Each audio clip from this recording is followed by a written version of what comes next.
Howdy, everyone, and welcome to our one-on-one interviews with the congressional candidates. And today's guest is Senator Jim Moylan. Howdy, Nestor. Thank you for showing up, Senator. Let me just ask you first, for Sure. those who don't know you, to maybe just give us a little bit about your background.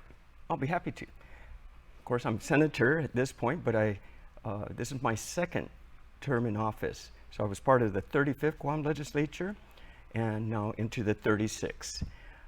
It's a great experience, and I think what helped me come this far is my past careers as well.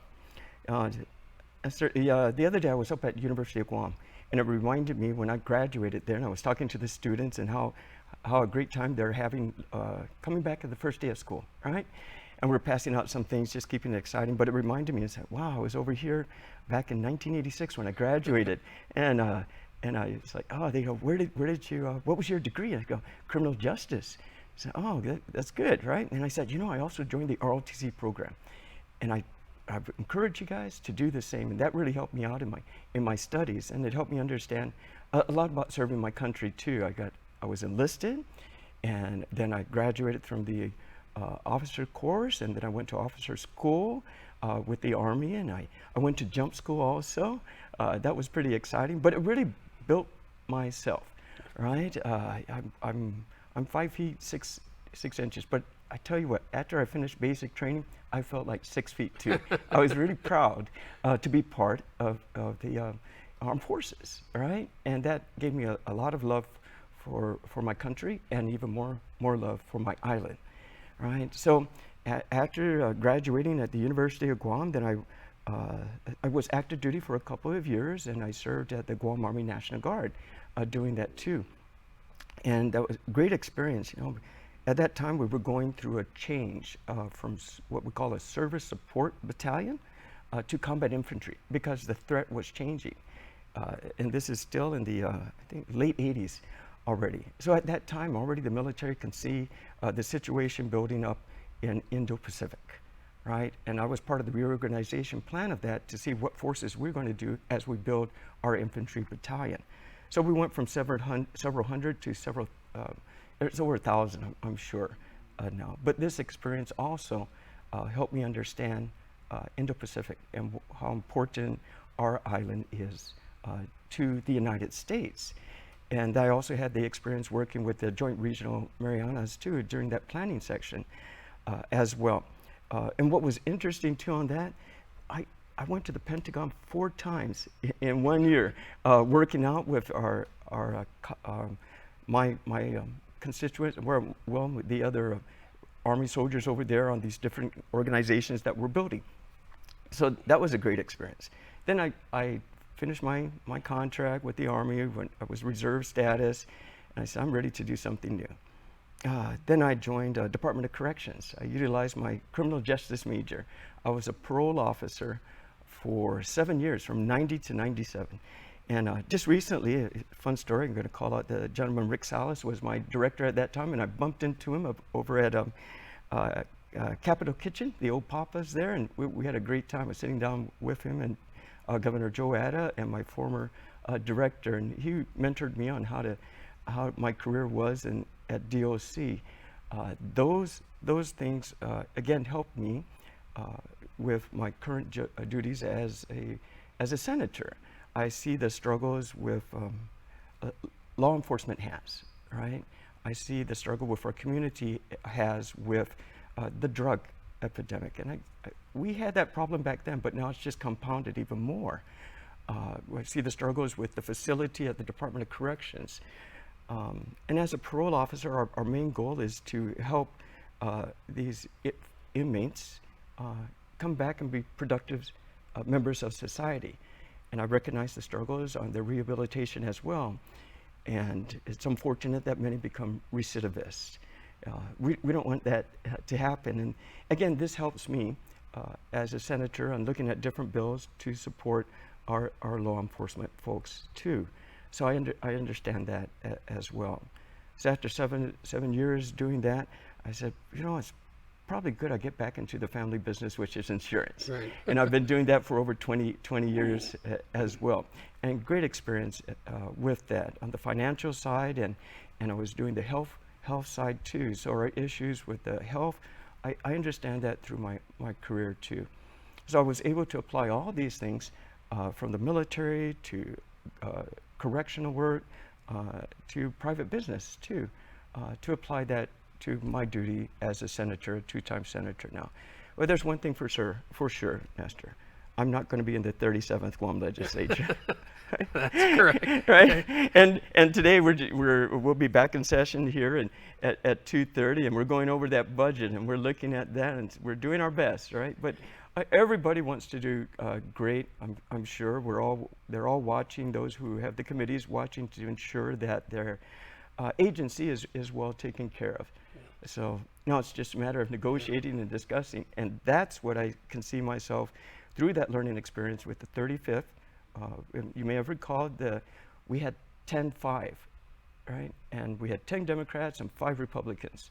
We were outnumbered, right? Then we had 10 ladies and 5 guys. So the dynamics was interesting, yeah. Right? It changed in the 36th Guam legislature to 8-7, still the Democratic control. But the dynamics is different again. This is where your diplomacy comes around. This is where, how do you talk to your other fellow senator over there that wants to not get you what you want, right? So how do you negotiate that? Which kind of leads me into my next question. You mentioned you won't be in the 37th legislature because you're running for Congress. Why are you running for Congress? I believe I built up my career to take me to this next level. Now, this decision wasn't made overnight, right? And it was a tough one. But our team, we sat down together. We analyzed a certain amount of things, and we can see from the measures that we've done in the 35th and the 36th, we got somewhere with that, right? Public safety and economy, that's our main things. And we fought. We fought for those things as well. And then we've learned as we went along how to be diplomatic about it too. So I got some good friends now there. But we can also see where, man, the federal government is requiring a lot, especially on our customs and quarantine, for example, right? We're doing these mandates that the federal government requires, but we're not getting finance for that. Our customs officers are really giving it their all, right? And they're lacking a lot of resources. And if we don't help them, this is where our drugs are coming in through our borders, right? And now we're even seeing illegal immigrants coming in through our borders as well. They want to do their job. Us, or legislature, we need to provide them the resources in order to do that. We have a $1.2 billion budget, but we had to divide that throughout all the agencies here. We need more funding for public safety, and that's one of my main concerns to do that. So how do we do that? It's through the federal government. I need to go there. I'm ready to go there. In fact, I've been there a couple of times on my own dollar. I took a 3-day trip for the State of the Union address. I was there for that purpose, right? And I got to meet several of the congressmen. We scheduled appointments as well. And we walked those halls. Man, I think they were counting our steps when you had that watch to count your steps, right? Like 13,000 steps or something within a half of a day with all the different congressional buildings. Now, we didn't meet all 435 congressmen, right? We can't do that. But we already established the relationships on several, and I even took the directory. I brought that along with me too, of those that I met and that I have continuous conversations with. The most interesting is Mr. Don Young from Alaska, right? And we recently received this picture. You want to Sure, I can hold it up, and they'll maybe zoom in on this one for us. So he's a very interesting man, and I sat down with him. And of course, we bring our GVB bag. It says Guam on it. I went over to Guam Visitors Bureau to get all the souvenirs I can, that I can bring that on over to these congressional folks that we met. His office is decorated with all this krongite, that has this huge bright polar bear, right? It's just gigantic when you're walking there. He also has this the oil pipeline. Right, he cut a huge part of that out so you can see, how big that oil is from there too. But we built relationships, like we built relationships in the 35th and in the 36th. So I saw this as an opportunity to move forward, to represent Guam, no longer as your senator, but as your congressman. and working the same way. I believe the people of Guam can see me work. It's the same way I'm going to be working in Congress. And I've already went there, and I met 10 other senators there as well. Like American Samoa, like CNMI, right? Sat down with them as well. Puerto Rico, really interesting also in Puerto Rico, what they've done for their plebiscite, right? And moving forward, their decision was statehood as well. Moving forward with that, I sat with their team to understand, how did you guys do this, right? And then I was there when they were on the steps of the Capitol introducing the bill that they're going to move forward. So it was very exciting and interesting thing, and that helped solidify our decision to run for Congress. So I'm taking that experience that I had prior to being in government, and taking my government experience right now as a senator, and I'm going to take that to Washington, D.C., and I'm building the friendships today. So. All right. What would be your top priorities in your first 100 days if you are elected? Okay. Of course, there are several, right? And the current congressman has addressed a few of them as well. And if it doesn't go past, then probably we'll look at that, right? SSI being one of them as well. But there's other priorities, and as I mentioned earlier, we need for Guam, we need some. Things are expensive here, right? And the cost of living is high. How do we help the people of Guam? We're looking for other financial resources that we can provide from the federal government. Now, exactly what those resources are, that's what we're looking at to define, right? But there is money available that can be provided. It's just a matter of speaking that across the board, right, with these folks. And public safety, right? As I mentioned, helping our borders with customs authority too. You know, they need vehicles also as well. We can provide that. We just need that message to come across too. And there's other things, making Medicare portable, going to the Philippines, being able to do that. There is equality, business equality for Chamorro companies that was introduced as well for Chamorro-owned businesses too, similar to what you see Hawaii or in Alaska. We should have that opportunity as well too. Now, there's a lot of measures, right? And sometimes it may not be that you introduce all these bills at one time. The most important thing I believe is being able to sit down with the congressman, right? And sit down and introduce yourself and be part of that committee, right? And or be part of the subcommittee. Or if I can't, but you're my friend now, in which these congressmen have said to us, okay, you have a friend here, right? And that's how we can influence, because they're going to be passing measures that can affect Guam. And with that friendship, we know we can say, hey, remember Guam, right? And sometimes it just takes a handshake. Sometimes it just go on in and knocking on the doors. And we did that when we were there. You know? What would be your two top choices for committee membership, and why? Of course, armed services, right? The other second one could be veterans, or it could be agriculture. Those are important things for me as a prior serviceman myself, right? And then bringing in more money for SNAP program and additional assistance for those most needy too, right? But we had to be invited, right? So I can't say for sure those would happen, but we're making the effort to look at it, right? There's other congressmen across the nation, right? There's 435 of them, and there are probably going to be several hundred new ones too. And they're going to be vying for that same position as well. Just like being a senator, right? Minority, right? And asking the majority, I want to be part of your committee. I want to be part of your committee too, right? I had this experience. You may or you may not get invited to sit around the table. But as long as we keep that discussion open, maybe I'm not sitting at the table, but I still have an influence on that because we're friends. Okay.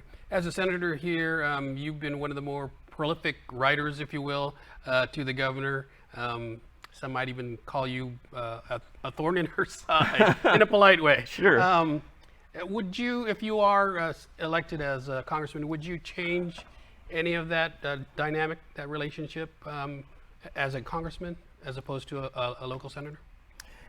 So the dynamics you're referring to is how I'll deal with How would you deal with the administration on Guam now? Oh, okay. So may the best person win, right? So my position is to represent the total island of Guam, right? And my goal is to make the friends in DC, right?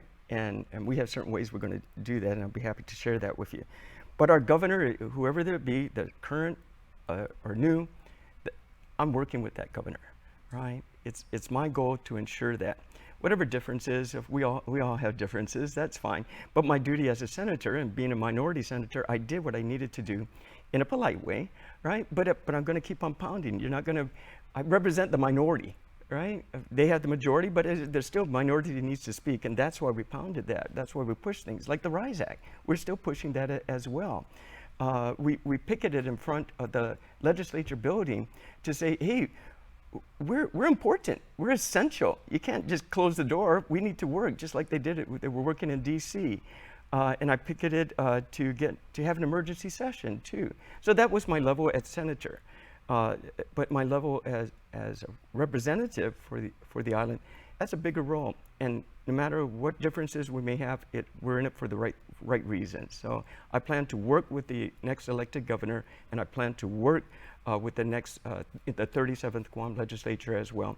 And I'm continuing to work with our mayors too, all the way down to the village organizations too. I was just in Maritzo the other day talking to the Mononcos and stuff, and I had a great conversation with a young lady that was calling out the numbers. And it's her first time to vote, and she asked me some really good questions. You know, why you? What can you bring? She wanted to hear who I was, right? Before she trusts that little circle. She's a budding reporter there. Yes, yeah, I think so. So yes, the way I operate, I would need to continue that in DC, and the governor all the way down, the mayors, the village organizations too, as well, just to keep that open line and to come back and forth and keep that relationship going. And while I'm over there, to pick up the phone and call the governor, right? We can do Zooms, but when I come on back, that's one of my first meetings I wish to do is sit down with the governor. Here we go, here's our checklist. Here's where I'm at with this. Help me influence, help me with why this is so important. Show me. Right? Let me go down to that agency that you need. Bring me to public health because we have this situation with COFA migrants. Bring me to Guam Fire Department. Allow me to talk with the directors because we need this funding for ambulances. Bring me to Guam Memorial Hospital because this is our situation as well. Let me see it. So when I bring the congressional delegates, right, the Cordell to Guam, this is what I was talking about. And the governor is behind us. And this is what you can do to help the people of Guam. So communication needs to blend really well, right? Yeah. So I have no headaches, right?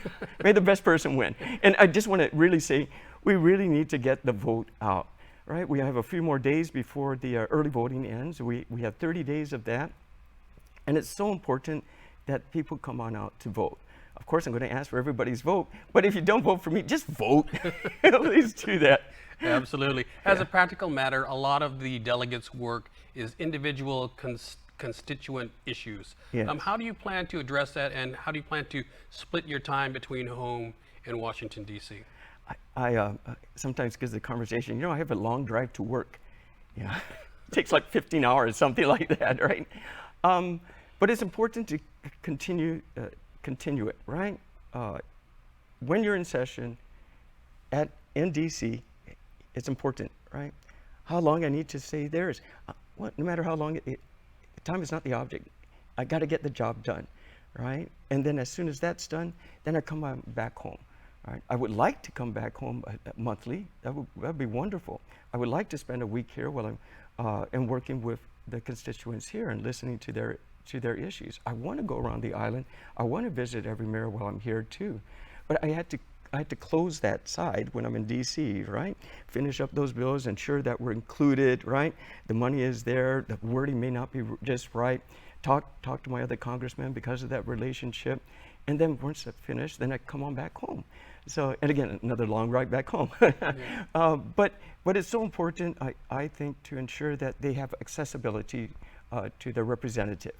It's so important to show that it's more than DC. It's you folks that are there. It's more than just me. It's you I represent there.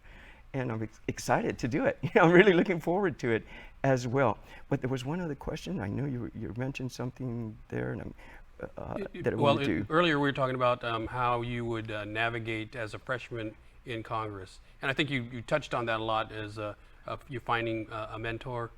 True, but there's, oh, thank you. There's one representative from California that I met, and I told you about, I've got to use my reading glasses here, right? Kim Young from California, a very fine congresswoman who was schooled in Guam too. She has friends from Guam as well. Had a little time with her and a lunch with her and a phone call with her too. But I said, you know, Kim, you know what's important, and with there are other delegates in that area as well, right? You folks need to meet the Chamorro people in California. You know, we have House of Chamorros, right? They're going to have their grand opening, I believe, this month. This is the Guam residents are living off island are really important for me to communicate with, because this is who I'm going to say, I want to introduce you to your delegate, right? And for example, if it's Congressman Kim, right? Look at, here's 500 people here, right? And these folks are voting in your area, for example, right? And this is what's important for them, for the folks back home. I'm going to relate that to her so she finds the relationship, so when that congresswoman votes in a committee that I can't be part of, right, or I'm not involved in, she's going to remember her delegates, these are Guam people, right? And that's just the introduction you give to have that relationship growing, right? And so it's a respectable way to do things. And I plan to do that in as many districts as I can. There's Chamorros in Washington, there's Chamorros just about everywhere, right?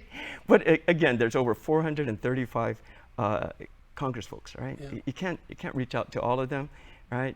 You can do your best, but just with those committees that we feel that can bring the most benefit to the island of Guam, and then we find out those folks there too. So, Real quickly, why are you a better choice than Speaker Juan Pat or Senator Talina Nelson? I think we're all. First, I want to congratulate the other two for running as well. It's not easy, right, to run. So good. And anybody interested to do this job, good. And we should have more people running for senator as well. That's fine. Your choice, or the viewer's choice, or our voters' choice, is what do you see in that person, right? It's up to the public when they go into that booth. Why are you going to vote for me?